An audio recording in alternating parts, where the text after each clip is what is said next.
As expected ay hindi madaling kalaban itong powerhouse Australia na isa sa pinakamalakas na team sa buong mundo, pero ang good news ay pasok pa rin ang Gilas Pilipinas sa second round. At sino nga ba ang ating makakaharap? Too strong itong koponan ng Australia, pero ang maganda para sa ating national team ay maaga tayong napalaban sa dalawang malalakas na team. Okay na yun kaysa problemahin pa natin sila sa mas crucial na second round. And so at this early ay nasubukan na ang ating koponan or strong preparation na rin para sa second round.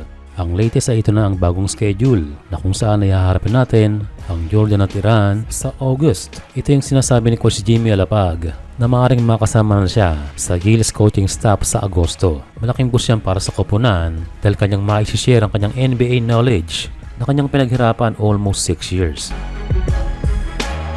Narito ang next game ng ating national team.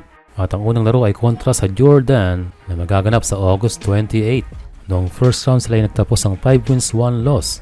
Kaya mukhang nagbabalik ang lakas itong Jordan sa pangunguna ng kanilang bagong naturalized na si Jalen Harris.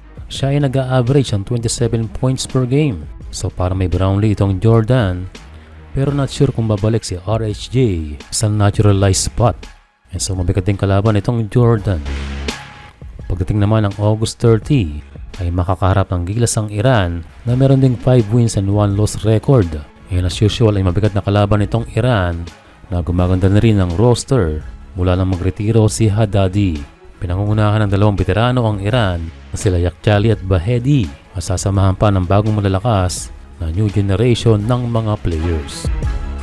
And of course sa nangyaring game, ating i-highlight ang mga contribution ng mga players. At ang isa sa nagbakita ng kanyang role sa team ay si Mike Phillips. Nakapagtala si Motor Mike ng 6 points at 12 rebounds. Hindi man sapat para maipanalo ang team, ang hustle, sipag at rebounding ni Mike Phillips ay isang magandang indikasyon para sa future ng ating national team. Ang Australia ay tinuturing ni Coach Tim Coe na isang European team. Malalaki, athletic at sasamahan pa ng isang naturalized player na multi-awarded NBL Australia MVP na si Bryce Cotton. Sabi sa isang comment, imagine kung kasing hustle at athletic ni Mike Phillips ang 5 Gilas players ay sadyang palaban ng ating team. But again, hindi pa rin magpapahuli sa Asia ang ating koponan. Sadyang natapat tayo sa top 6 team sa buong mundo. And sa pagpasok ng second round, although mabigat pa rin, pero at least ay nasubok na tayo sa ganung level ng laro. At nakapag-step up ang ating mga young core na siguradong dadalhin nila ang lesson na ito sa ating pagharap sa Jordan at sa Iran. Kaya hopefully sa next round, tayo magkaroon ng healthy na team and hopefully magbalik na si Kai Sotto.